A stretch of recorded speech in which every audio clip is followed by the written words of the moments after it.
मध्य प्रदेश के देवास जिले के टोंकला क्षेत्र में गुरुवार सुबह करीब 11:30 बजे एक पटाखा फैक्ट्री में हुए भीषण विस्फोट ने पूरे इलाके को दहला दिया।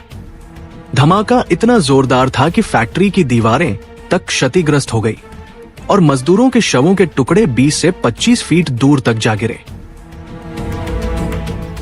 इस दर्दनाक हादसे में धीरज, सनी और सुमित नामक 3 मजदूरों की मौके पर ही मौत हो गई, जबकि करीब 25 लोग घायल हुए हैं और घायलों में उत्तर प्रदेश, बिहार और मध्य प्रदेश के मजदूर शामिल हैं।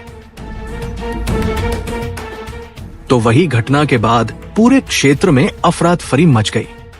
स्थानीय लोगों के अनुसार फैक्ट्री में 2 केमिकल मिलाकर बारूद तैयार किया जा रहा था।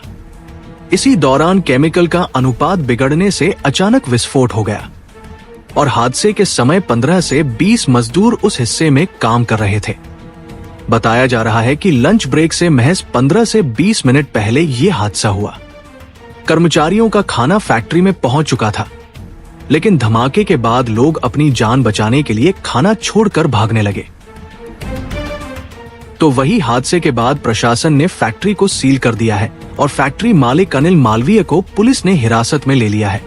देवास कलेक्टर ऋतुराज सिंह के अनुसार 12 घायलों का इलाज जिला अस्पताल में चल रहा है, जबकि अन्य घायलों को अमलतास अस्पताल एवं इंदौर के माए और चोइथराम अस्पताल रेफर किया गया है और सरकार ने मृतकों के परिजनों को 4 से 4 लाख रुपए की सहायता राशि और घायलों के मुफ्त इलाज की घोषणा की है।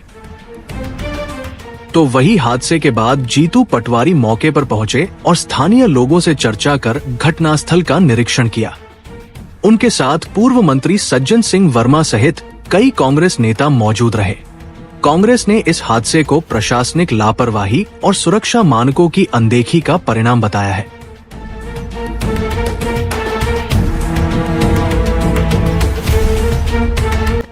मैंने कई बार कहा है कि माफियाओं का कब्जा हो गया है सरकार में।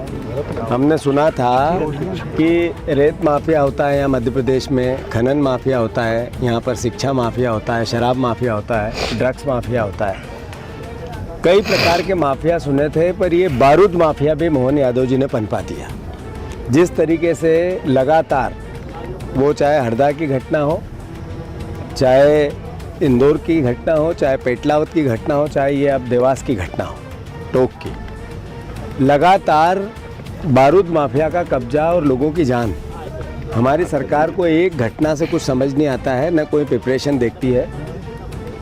2025 के आसपास इसका लाइसेंस हुआ, अभी समाप्त हुआ, आज ही रिन्यूअल फिर से हुआ। बताया गया 1 तारीख को किया गया, ये भी 6 तारीख को किया गया। ये अपने आप में बताता है कि टोटल माफियाओं के कब्जे में हैं।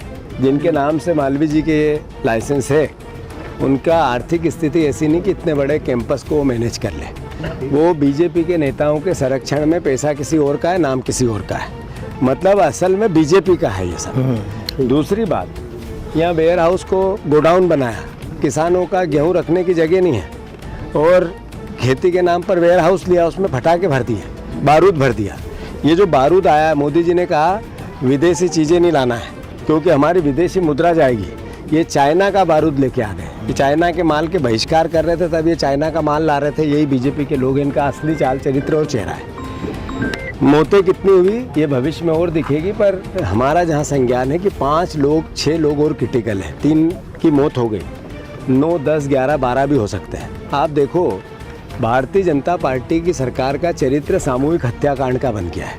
सामूहिक हत्या करने में मोहन यादव की सरकार को महारत है। अभी क्रूज में सामूहिक हत्याएं की, उससे पहले को सिरप की छिंदवाड़ा में सामूहिक हत्याएं की, उससे पहले इंदौर में भागीरथपुरा में जहर से सामूहिक हत्याएं की, फिर इसके बीच में आदिवासी जो एक साथ 15-20 एक्सीडेंट होके मर गए थे, वो भी सरकार की लापरवाही थी, वो सामूहिक हत्याएं की।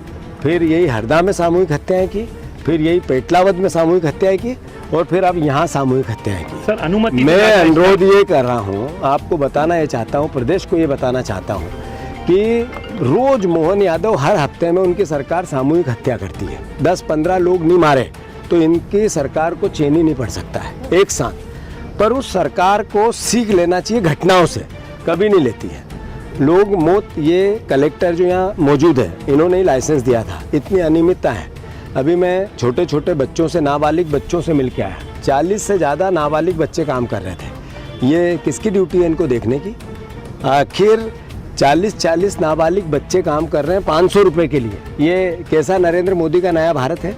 सवाल ये है कि लगातार, अभी किसी ने कहा कि ये यहाँ के सांसद जी के ड्राइवर हैं या उनके करीबी हैं, तो आखिर उनके फोटो उनके साथ आए हैं, तो इसका मतलब इनका क्या हिस्सेदारी है इसमें? ये तो विचार करने की बात है। कलेक्टर को इसी वक्त सस्पेंड करना चाहिए। अगर मोहन यादव की थोड़ी सी भी रीढ़ की हड्डी है, अभी वो उनको संज्ञान में आ गया होगा, कलेक्टर पीएस सब आए हैं, कमिश्नर पीएस सब आए हैं, सेक्रेटरी आए हैं, तो इसी वक्त कलेक्टर को सस्पेंड करना चाहिए। आखिर किसी की तो जवाबदारी हो।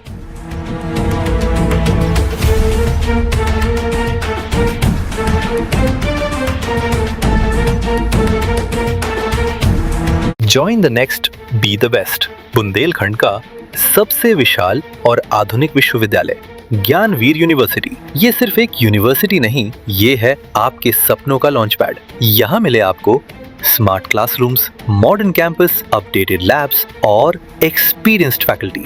हर स्टूडेंट को मिलता है कॉन्फिडेंस, ग्रोथ और एक ब्राइट करियर का प्रॉमिस। नए सेशन के लिए एडमिशन ओपन है, तो इंतजार कैसा? आज ही कांटेक्ट कीजिए। रिपब्लिक सागर मीडिया को सब्सक्राइब अवश्य करें और आप हमारी आने वाली सभी वीडियो को देखना चाहते हैं तो आपको उसके लिए घंटी जरूर दबानी पड़ेगी, ताकि आपको सभी वीडियो की नोटिफिकेशन समय समय पर मिलती रहे। रिपब्लिक सागर मीडिया पर जो भी वीडियो आएगा वह सच की कसौटी पर कसकर ही आएगा।